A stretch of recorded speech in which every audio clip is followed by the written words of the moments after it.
In 1947, my job was taking pictures for the agency in Washington. Trinity, Crossroads, I was there. I've seen a lot of strange things, but nothing could have prepared me for what I saw that hot day in July.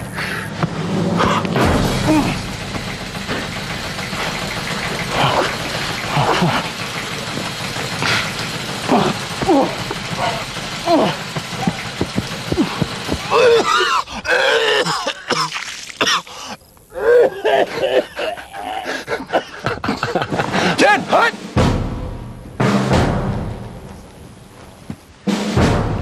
Sergeant, get those to Washington on the double. Yes, sir!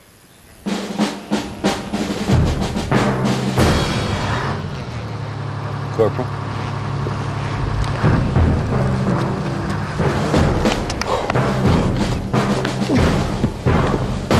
Now, son, I want you to understand. This is a matter of national security. Who knows what'll happen if the world gets wind of this? That's why what I'm going to say to you now is the most important thing you'll hear for the rest of your life. Do you hear me? Do you hear me? Yes, sir. You were never here. The military was not here. Do you understand? If anybody ever asks you what happened, you don't know. Your job was to take pictures, not ask questions. Nothing happened here today. If your wife asked you, nothing happened here today. If your kids asked you, if your mother asked you, nothing happened here today. If the friggin' President of the United States asked you, nothing happened here today.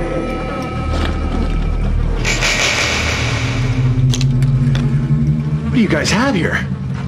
Just shut up and take the pictures.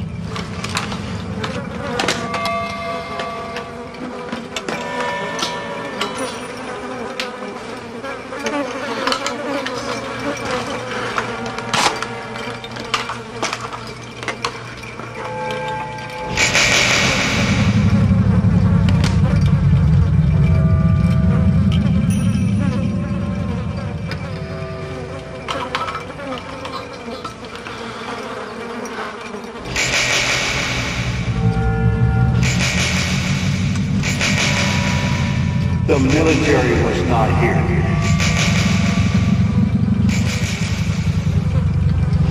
Forget about everything you saw. Your job is to take pictures, not ask questions.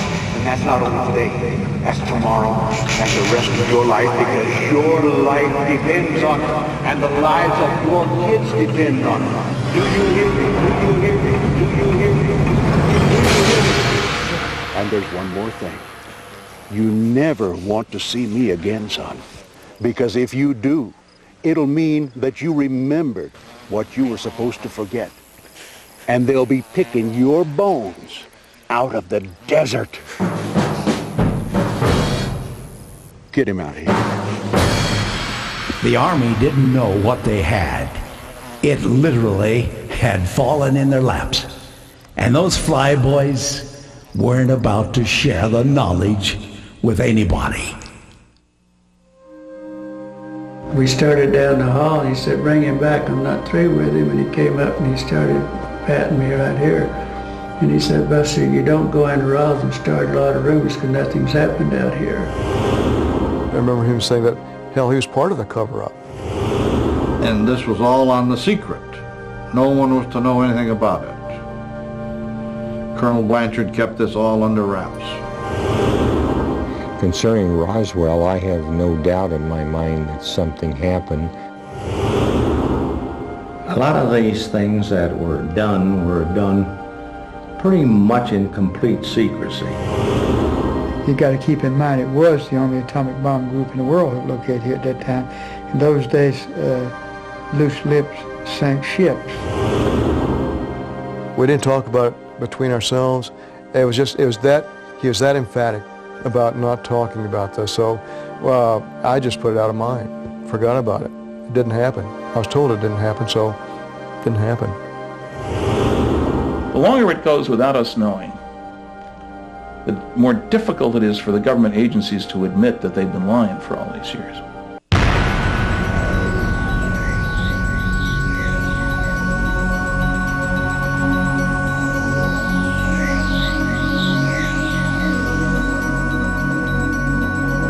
If you're curious about the existence of life on other planets, and you have asked the question, are we being visited? This program will attempt to answer those questions. The testimonies you're about to witness are from veterans in the field of UFO research, as well as the men who were directly involved with the event that is known around the world as the Roswell Incident. It happened at the end of World War II and marked the beginning of what is now called the modern UFO era. I point out to people that at the end of World War II, there were three clear and unambiguous signs that this primitive society, whose major activity was obviously tribal warfare — I mean, we only killed 50 million people during the war and destroyed 1,700 cities. That's pretty nasty stuff. That this primitive society would soon be moving out. By soon, I mean, say, 100 years. On a cosmic timescale, it isn't much. But just look back 100 years and see how things have changed so drastically. Stanton Friedman is a nuclear physicist and the leading civilian researcher of the Roswell Incident. Mr. Friedman was the first UFO investigator to interview retired Lieutenant Colonel Jesse Marcel, who in 1947, with the rank of Major, was the head of intelligence for the 509th Atomic Bomb Composite Group located at Roswell Army Airfield in Roswell, New Mexico. It was Jesse Marcel who was the first of nearly 100 or so witnesses to come forward with information about what actually happened at Roswell, and divulged the truth about how the United States military successfully covered up the retrieval of crashed flying saucers and the recovery of small alien bodies in the New Mexico desert north of Roswell during the first week of July, 1947. Mr. Friedman is convinced that the United States government continues to willfully withhold vital information that would confirm the existence of extraterrestrials and the proof that we are not alone in the universe. If planet Earth is being visited by otherworldly beings, shouldn't we have the right to know their intentions? Why has the Air Force continually denied and debunked the existence of UFOs and the knowledge that there could be advanced civilizations in neighboring galaxies? Why are these visitors from other worlds so curious about planet Earth and the humans that inhabit it? Stanton Friedman suggests that there are signs in history that marked the arrival of these interplanetary travelers during the summer of 1947. There were three signs. One was nuclear weapons, which pollute the atmosphere. You can pick up radioactivity if you're zipping through the atmosphere. You might see the explosion. You've got devices that say, whoops, there goes one. The second was high-power rockets, the V2s, which go up out of the atmosphere and come down. They're pretty big compared to anything that had flown before that. And were used for destruction, of course, England and so forth. The third area of technology, which was new and unique after World War II or at the end, was radar, powerful electromagnetic waves that go out, as opposed to, say, AM radio, which bounces around within the atmosphere. You put those all together, and within 100 years, these idiot Earthlings are going to be moving out. The fission is important because every advanced civilization will know about nuclear energy, E equals mc squared. Why? Because every star produces its energy by nuclear fusion. So your first step to control of energy is finding out, how does that star produce all the energy that keeps us warm?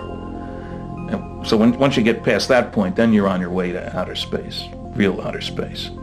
But why would highly advanced cosmic travelers be so interested in a desolate place on Earth called New Mexico? I don't find it any coincidence at all that the only place on planet Earth in July 1947 where you could study all three of those technologies was southeastern New Mexico. First atom bomb was tested over at Trinity site, roughly 100 miles from here. Captured German V2s were being fired over at White Sands Missile Range, 100 miles or so.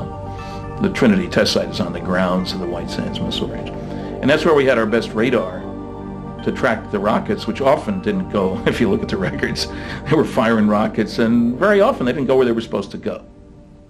Germany was on the leading edge of rocket science, and the German V-2 rockets would signify the beginning of man's quest to travel beyond the bounds of Earth and venture into space.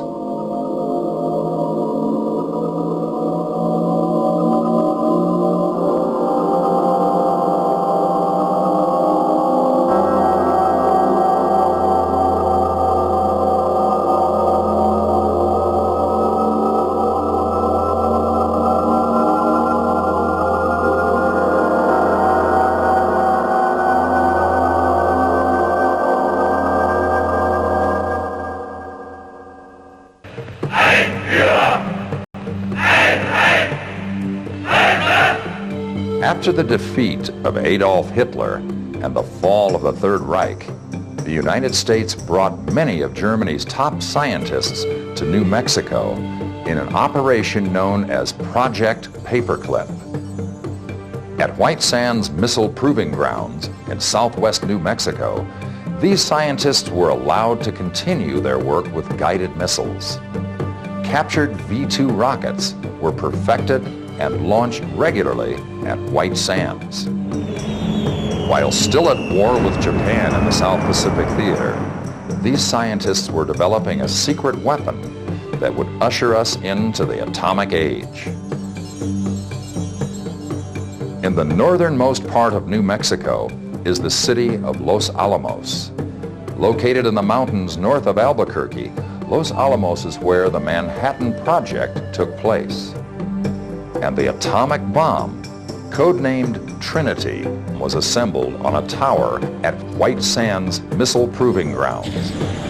As the war raged on against Japan in the Pacific, the United States was about to test the first weapon of mass destruction.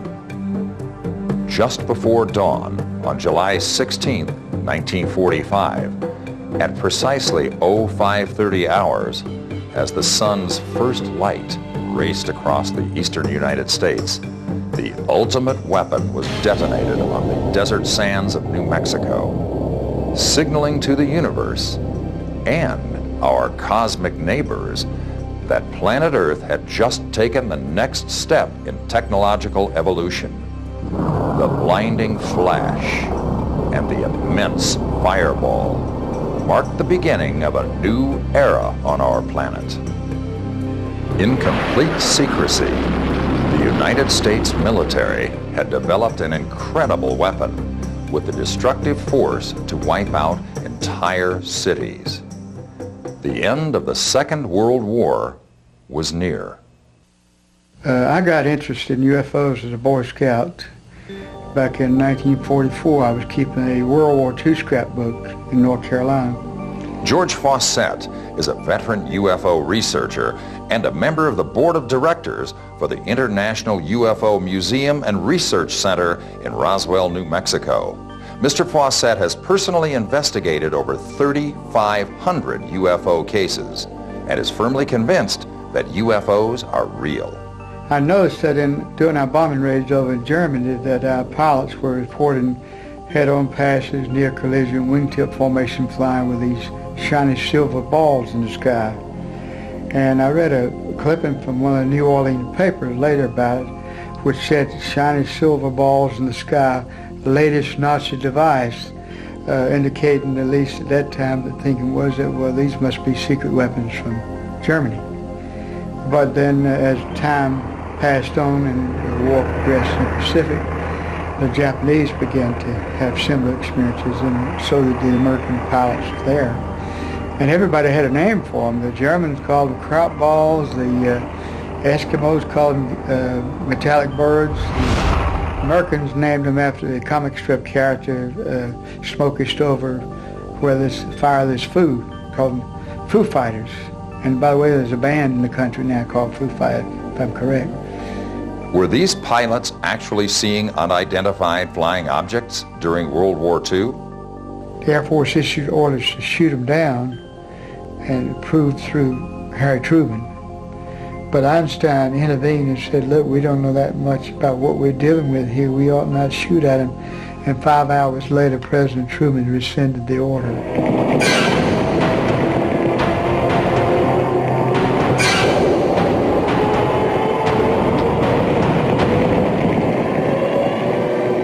Since the beginning of recorded time, history has proven that planet Earth is a hostile planet.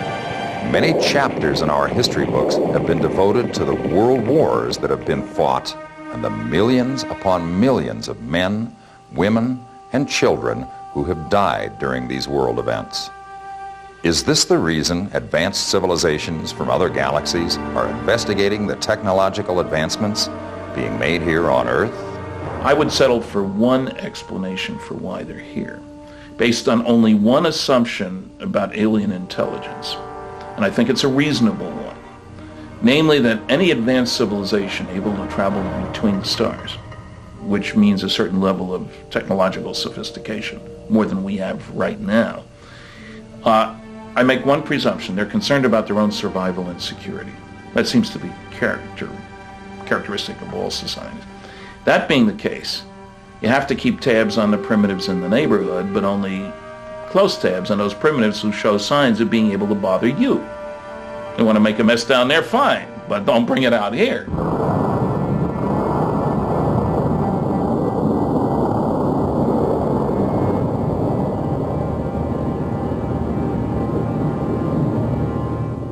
The dropping of the atomic bombs on Hiroshima and Nagasaki in August of 1945 brought about the end of World War II and the beginning of the Cold War with Russia and the nuclear arms race. In 1946, the United States military continued its experiments with nuclear weapons during Operation Crossroads in the South Pacific. While studying the effects of these atomic tests, the United States was looking over its shoulder in anticipation of Russia developing nuclear weapons as well. Were these the events that signaled to other worlds that planet Earth would soon be fighting its territorial wars out in space? I think it's reasonable to speculate that they might be very concerned about the, quote, progress or lack of it in the world and what the effects could be on those around us. So it's not unreasonable to think that they may be watching us very closely and perhaps with some concern. Bob Price is an assemblyman for the state of Nevada and a believer in the existence of extraterrestrials. Assemblyman Price was the legislator from southern Nevada who lobbied for the bill that renamed Nevada State Highway 375 the Extraterrestrial Highway. I do in fact feel that something happened at Roswell.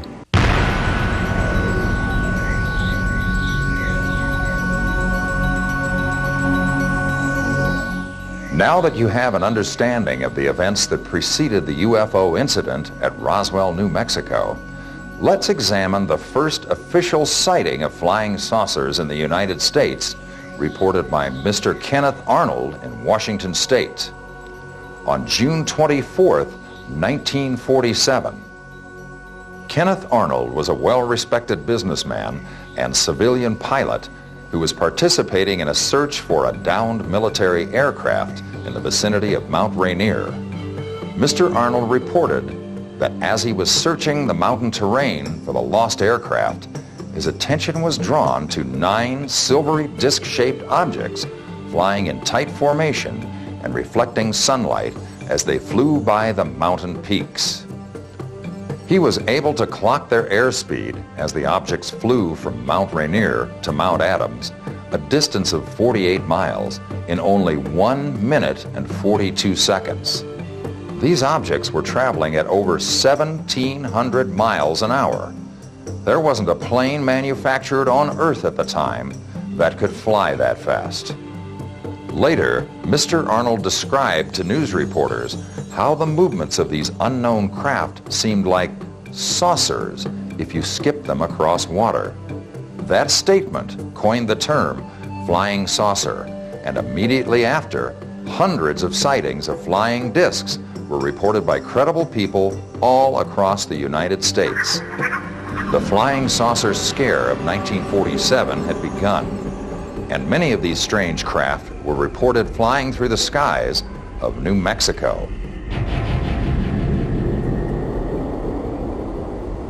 This is where the story of Roswell begins.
The Army may be getting to the bottom of all this talk about the so-called flying saucer. As a matter of fact, the 509th Atomic Bomb Group headquartered at Roswell, New Mexico reports that it received one of the discs which landed on a ranch outside Roswell. A disc landed at a ranch in Corona, New Mexico, and the rancher turned it over to the Air Force. Rancher W.W. Brazel was the man who discovered the saucer. Colonel William Blanchard of Roswell Air Base refuses to give us details of what the flying disc looked like. It was the morning after a severe electrical storm, which had rolled through Lincoln County the previous evening. William Mac Brazel, who was the foreman for the Foster Ranch in Corona, New Mexico in 1947, was out inspecting the ranch for damage after the storm. Accompanying Mac that morning was William D. Proctor, the young son of Mac's closest neighbors, Floyd and Loretta Proctor. The night before, during the storm, Mac had heard an immense explosion that was different from the sound of the thunder. As the two rode along, they happened across a field on the ranch that was covered with strange metallic debris. It was like nothing they had ever seen before. Stay here.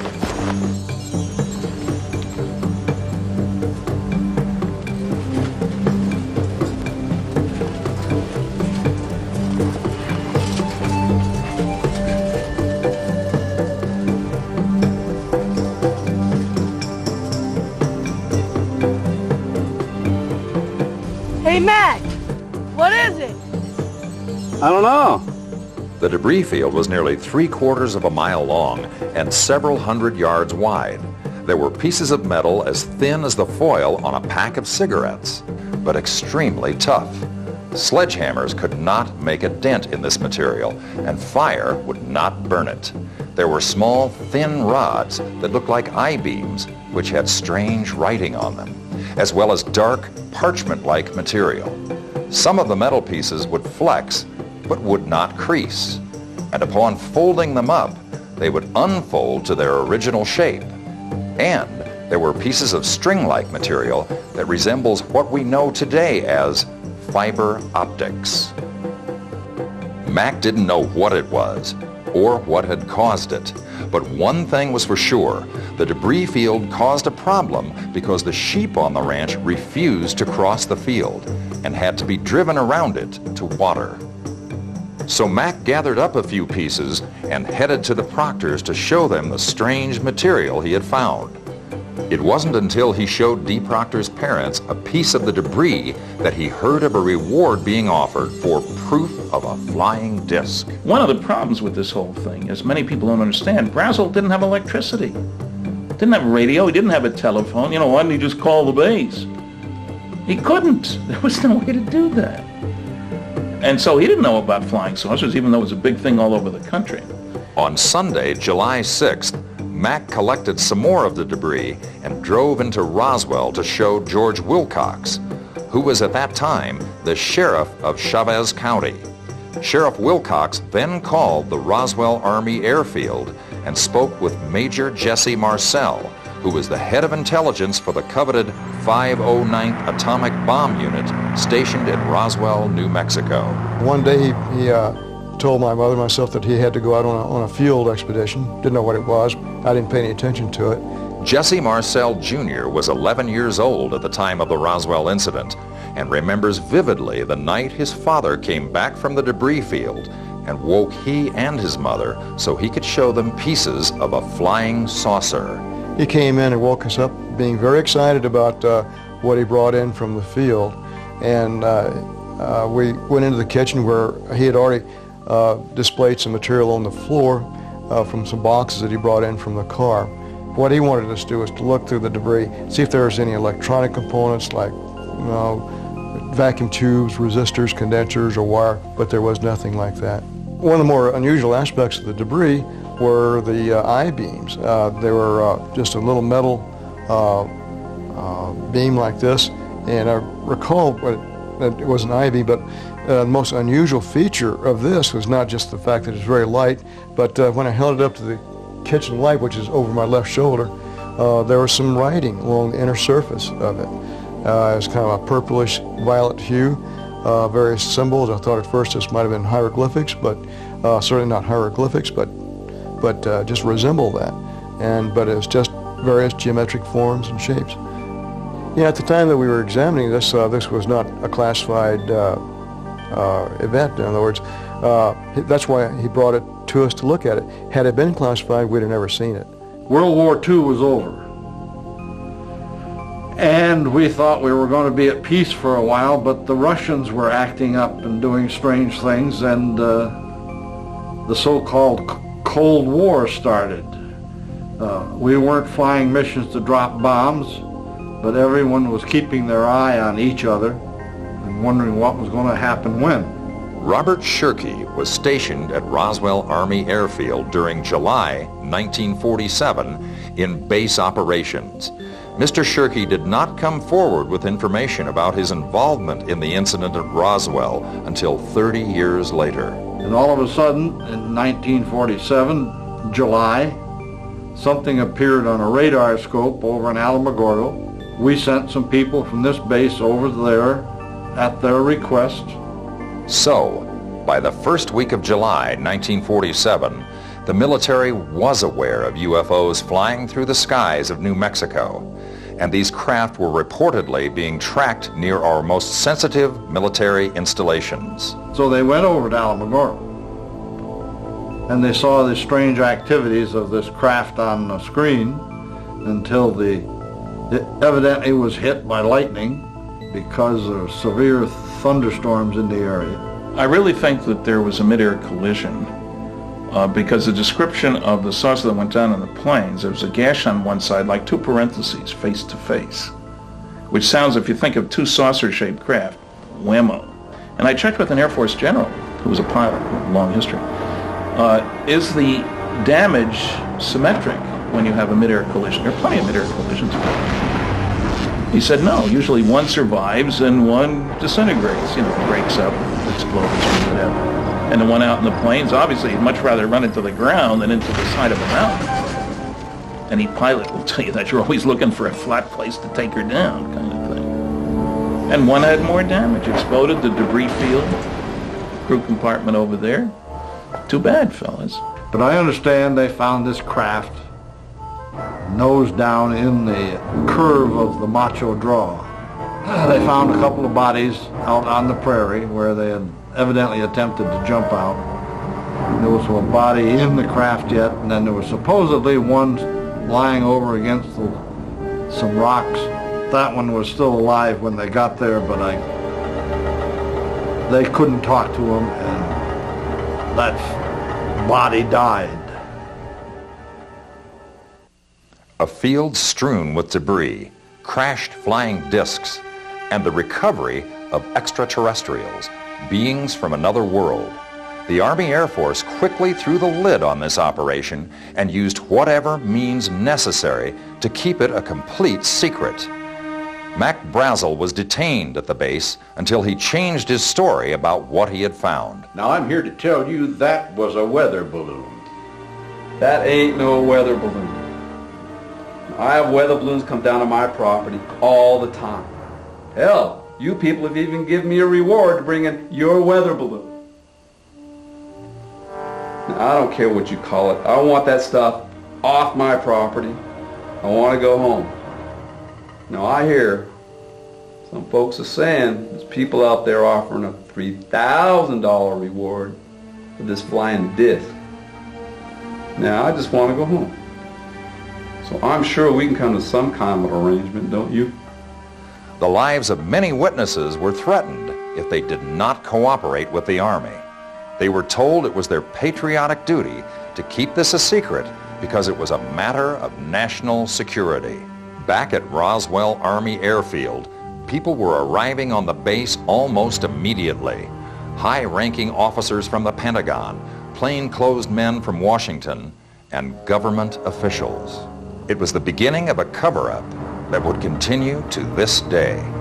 Think of the Air Force, trying to get the lion's share of the budget, as much as they can anyway. Yes, that's the Navy and the Army, but still. If they admit that they can't do anything about intruders in our airspace, doesn't make them look very powerful, does it? I think it could even be a situation where the government denied it going in for whatever reason and then have not wanted to change their mind so that they look like they were either lying or you know, too dumb to do something about it. I mean, that happens in government. You know, they don't want to do this, that, or the other because they think it's going to look bad for somebody. And I would be more inclined to think that that would be the type of situation, to be honest. I did keep my mouth shut all through these years until 1990. And I never told my father, I never told anybody. In 1947, Glenn Dennis was the local mortician at Ballard Funeral Home in Roswell. One day, Mr. Dennis received phone calls from the base mortuary officer asking how to preserve a body that had lain exposed to the elements, what embalming chemicals would do to the blood, tissue, and stomach contents, and did he have child-sized, hermetically sealed coffins? We didn't even have one. I said, we don't have hermetically sealed. We had a 3-foot baby casket, but not hermetically sealed. How long would it take you to get some? And I said, well, who are you and how many do you need? And he said, that's not important. But he says, answer my question. And I said, well, I'll call Amarillo by 3:30 this afternoon. I'll have them in here by 9 o'clock on Hill truck line the next morning. That's how fast we can get them in here. And he said, oh, I'll get back with you. There again, I said, what's going on? And he hung up. Then where I really got in trouble is when I went out on that emergency with that airman. I got a call, and it was a airman riding an old Indian motorcycle over here on the east side of town. And where I usually park when I got out there, that's where these 3 field ambulances were backed up against the ramp. And so this airman and I walked up the ramp, and one of the doors, it was open, both the doors, the old swinging doors open. There's a lot of debris back there. An initial examination of the alien bodies was performed there at the base hospital. What do you make of that, Doctor? During the autopsy, a nurse, who was a friend of Glenn Dennis's, happened to walk into the room where the examination of the creatures was taking place. We just need you to write down everything we say. I want to document it. The next day, the nurse agreed to meet with Glenn and proceeded to tell him about the autopsy and what she had witnessed. She described the bodies of the creatures in detail and even drew a diagram of what they looked like. And she said the heads were larger, even though these heads were very mutilated. She said the way they described it, the eyes were quite large. They didn't have a pupils or anything like us. They only had 2 ear canals. They didn't have the ear lobes or the deal. There was 2 orifices. Didn't have a bridge for the nose. The mouth was only like 1 inch. This is the way she described it to me. The doctors were concerned that the hospital's ventilation system was inadequate and that the bodies could be toxic. so the examination was stopped. I think we're going to have to call this. I believe so. The bodies were then moved to Hangar 84, where they could complete the initial autopsy. The debris from the crashed disc, as well as the bodies, were kept here at the hangar under armed guard until they could be crated up and shipped to higher headquarters. She became very upset and started crying and everything, and that's when then she started shaking. I said, I'm taking you back to the barracks. We can't go on with this. So this is more or less where we ended it, right then and there. 3:30 the next day, she was done. Colonel William Blanchard was the commanding officer at Roswell Army Airfield. Colonel Blanchard acted swiftly to retrieve all evidence of the crashed saucers. One thing that I did talk to my dad about later, this was shortly before he died, he had gone on an interview with some people out of New Orleans to New Mexico, and I guess they went to the crash site that he was involved with. And this is on a phone conversation with him. I said, well, were any parts of this left out there? Do you think there could possibly be a small fragment under a rock or a cactus or a gopher hole? And he says, no.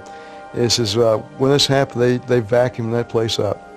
Those are his words. They vacuumed this place up. Colonel Blanchard also had to handle the problem with the press, who somehow had found out about the increased activity at the base. They announced that they had caught these aliens, and they had captured a flying saucer from outer space, and the media people all laughed and basically left the building.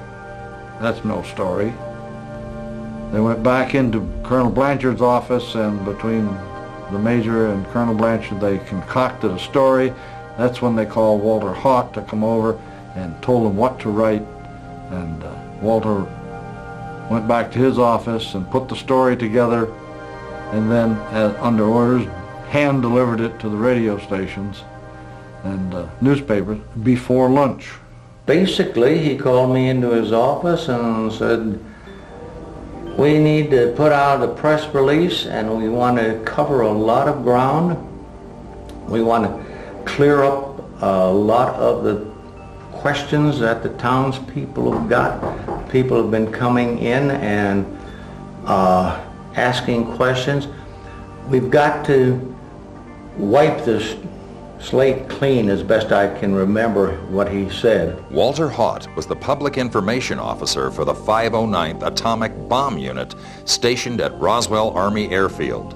Mr. Haut was the man responsible for writing the press release that stated to the world that the Army Air Force had just recovered a flying disc. He had written out some key phrases for me, and then he read it to me, and it was clear enough then by what he had written that I could look at it and I could follow through again after he gave me that piece of paper. When the news was released that the United States Army Air Force had captured a flying saucer, the phones did not stop ringing as reporters from all over the globe called to find out about the flying disc. And when the news of the press release reached the Pentagon, the top brass wanted to know who Walter Haut was and why he had released such a statement. Walter had been a bombardier in more than 30 raids over Japan.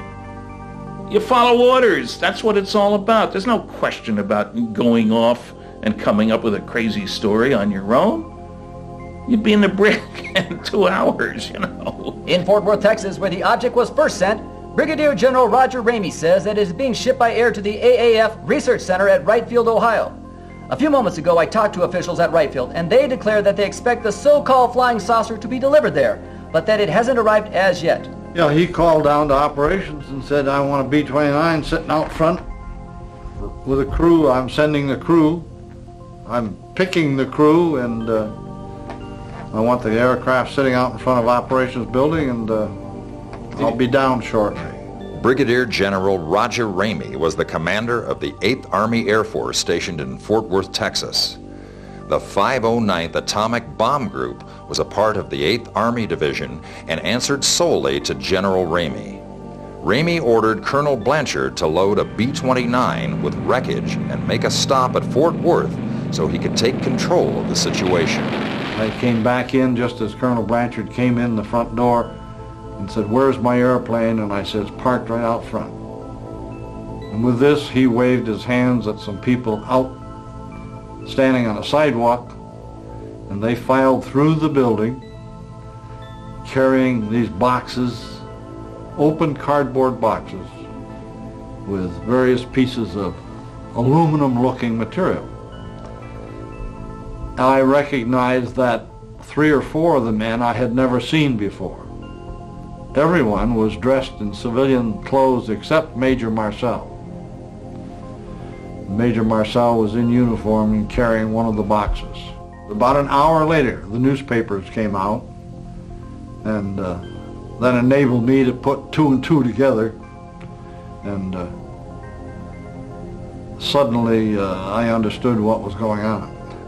Now that the B-29 carrying Major Marcel and the wreckage was headed for Fort Worth, General Ramey could begin orchestrating the cover-up of the crash and retrieval by the U.S. government of flying saucers and the aliens that piloted them. It was at Fort Worth that the debris from the flying disc was substituted with the wreckage of an ordinary weather balloon. Major Marcel was ordered not to speak and was forced to pose holding the remnants of a Rowan radar target used to reflect radar signals as the weather balloon rises in the air. For only one day, on the 8th of July, 1947, the world knew the truth about the recovery of a flying disc at Roswell, New Mexico. The very next morning, the headlines revealed that the extraordinary capture of a flying saucer from outer space was nothing more than an ordinary weather balloon. The Air Force had succeeded in retrieving the find of the century and then had covered it up completely. When he came back, he said, "This is something that we were not to discuss ever. This is just something like it didn't happen." And that's the way we treated it for many, many years. And it wasn't until years later that we started talking about that, because he had always thought this was part of a flying saucer. And I knew this was something very different too. Those who signed oath of secrecy, all because of the weather balloon, and why with the atomic bomb group located here and the highest technology located in this state, could not someone there recognize a weather balloon? To me, that's a good question. If the United States Air Force has actually recovered the remains of crashed UFOs and bodies of extraterrestrials, where is the proof? I have to tell you, I myself, now I've never seen, quote, an extraterrestrial, even though I worked in Area 51. And during the years that I was there, among the people around, now I worked out in the flats because we were laying cable and things of that nature.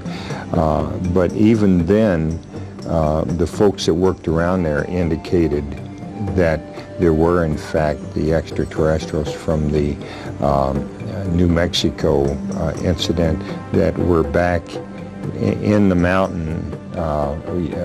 We have that particular mountain there has giant areas inside with buildings and things of that nature. So we were always, or at least I always remember people indicating that there were in fact in there. Now at the present time, the 696 Air Intelligence Group up in Fort Belvoir, Virginia, are continuing to investigate UFOs for the Air Force without public knowledge. There are skeptics who reason that it would be impossible for our planet to be visited by beings from other stars. Because of the thousands of Earth years it would take us to traverse the distance between us and the nearest star utilizing technologies found here on Earth, naturally it would be impossible to make the trip. But what if they are already here and they have had a base in our solar system since the beginning of recorded history? Apollo 8 reported as they came around the backside of the moon that indeed there was a Santa Claus. Was that the secret code to signal that the moon was indeed inhabited? During other Apollo missions to the moon, our astronauts reported seeing unidentified flying objects that were immense and were watching the astronauts as they walked on the moon. And my personal feeling about the national security aspect of this is that I think most people would recognize that we're not alone in the universe, and that may very possibly have been visited by other people. Why this would be kept as a national security item, I have no idea, unless it's something that we really don't want to know about. You know, that we really don't have control of our skies or our destiny, that maybe there's a civilization that's kind of keeping its eye on us, and that it might disturb people knowing that. First and foremost, you want to figure out how the darn things work. Technology. They make wonderful weapons delivery and defense systems. It's quite possible that some of these things seen in more recent years, and I'm talking primarily in the late 70s, 80s, and 90s, could be some reverse engineering. But the original Roswell case, and even I heard Ed Mitchell, the astronaut, speak on this up in Connecticut, and he said it's part of mainstream science now, and it's too much for it. Roswell did happen as reported. We think the Air Force got itself into a hole with the cover-up of the UFO. There's been so much information come out that now they would like to release the truth, but they would look like absolute idiots if they turned around 180 degrees. But, you know, there's an old line, I wish we could see ourselves the way others see us. It's very instructive to put yourself in the place of an alien and try to get meaning out of what's happening on this planet. Sometimes it's a very discouraging kind of exercise. In recent years, more and more information has been released about the existence of extraterrestrial life on other planets. Possibly, we are being conditioned for what may be first contact on Earth by intelligent beings from other worlds. We have seen examples of this in Hollywood movies. Retired military officers have come forward to tell the truth about what our government actually knows. 1997 marked the 50th anniversary of the UFO crash at Roswell, New Mexico. Suddenly, it seemed everyone wanted to participate in the anniversary commemorating this event in history. The town of Roswell held the first of what is now an annual UFO festival. Thousands of people from around the world came to the small town of Roswell to see exactly where it all happened. Now, every year, the people of Roswell hold this event during the 4th of July weekend. From alien parades, science fiction conventions, exhibits, lectures, and alien costume contests, to concerts, dramatic plays and musicals, and much more, the annual UFO Festival at Roswell welcomes visitors to come and be a part of the UFO experience. The International UFO Museum and Research Center, located on Main Street in downtown Roswell, is open to visitors 7 days a week. A trip through this museum will prove, even to skeptics, the existence of extraterrestrials. The International UFO Museum and Research Center is the clearinghouse for information related to UFOs and the phenomenon surrounding them. The producers at EasterFilms.com encourage everyone to make the trek to Roswell. There's something there for the entire family, as well as information for serious researchers of the UFO phenomenon, including the rich history of New Mexico and the events that surround the Roswell Incident. We encourage you to be as curious as you want to be, and to always keep your eyes on the sky.